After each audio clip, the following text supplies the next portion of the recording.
Mongolia, the empty country that once ruled the world, a land that looks small on the map today, but once cast the longest shadow in history, a place with more horses than people, where the air is clear, the skies are endless, and silence dominates the land. A country many forget when they think of world powers, and yet from this seemingly forgotten steppe rose the greatest conqueror of all time, Genghis Khan, who built the largest land empire ever created. This is the story of Mongolia, the land that looks empty today but once decided the fate of kings, nations, and continents. To understand Mongolia, you must picture the steppe, a vast open grassland stretching as far as the eye can see. No cities, no walls, no great rivers, only rolling fields broken by mountains, deserts and rivers that freeze in winter. It is a land of extremes, bitter cold. In winter, blazing heat, in summer, storms that come without warning. Winds that sweep across the land with nothing to stop them for outsiders. It looks harsh, unforgiving, empty. But for those who grew up here, it was home. The Mongols knew every hill, every valley, every pasture. Their lives depended on their animals: sheep, goats, camels, yaks, and most importantly, horses. The horse was more than an animal. It was a partner, a weapon, a lifeline. A Mongol without a horse was nothing. Life in Mongolia was not about buildings or farming. It was about movement.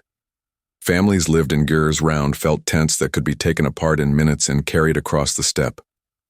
Herders moved with the seasons, chasing fresh grass for their animals.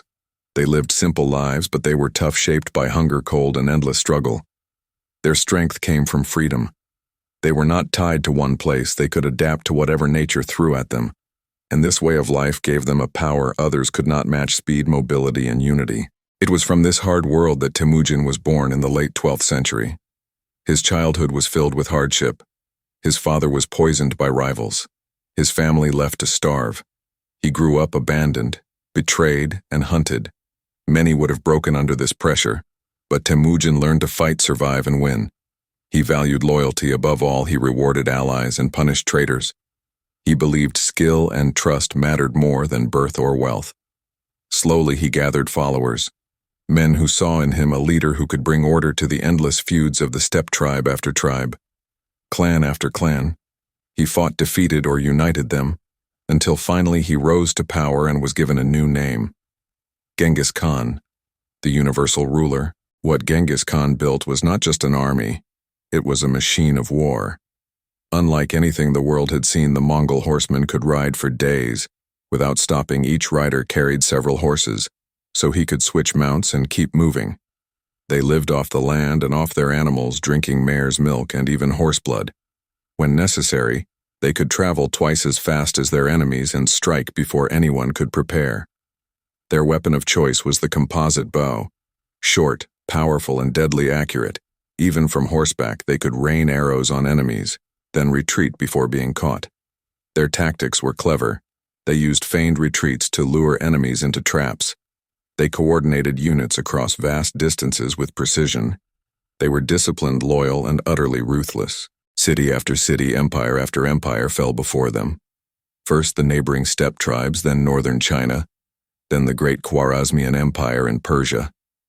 Armies far larger than theirs were destroyed. Cities that resisted were wiped from the earth. Stories of Mongol cruelty spread quickly. Entire populations slaughtered, libraries burned, palaces leveled. But behind the terror, there was also logic. The Mongols knew fear was their greatest weapon. If cities heard what had happened to others, they often surrendered without a fight, and when they surrendered, the Mongols spared them, encouraged trade, protected merchants, and even welcomed scholars and artisans into their service. Under Genghis Khan, the Mongols stretched their empire across Asia after his death. His descendants pushed even farther.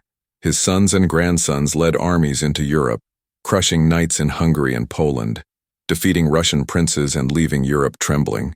They stormed Baghdad, the jewel of the Islamic world, in 1258. Destroying the Abbasid Caliphate, they conquered almost all of China under Kublai Khan, who established the Yuan dynasty and ruled as emperor. They created the Golden Horde in Russia, the Ilkhanate in Persia, and the Chagatai Khanate in Central Asia. Together, these Khanates controlled the heart of the world.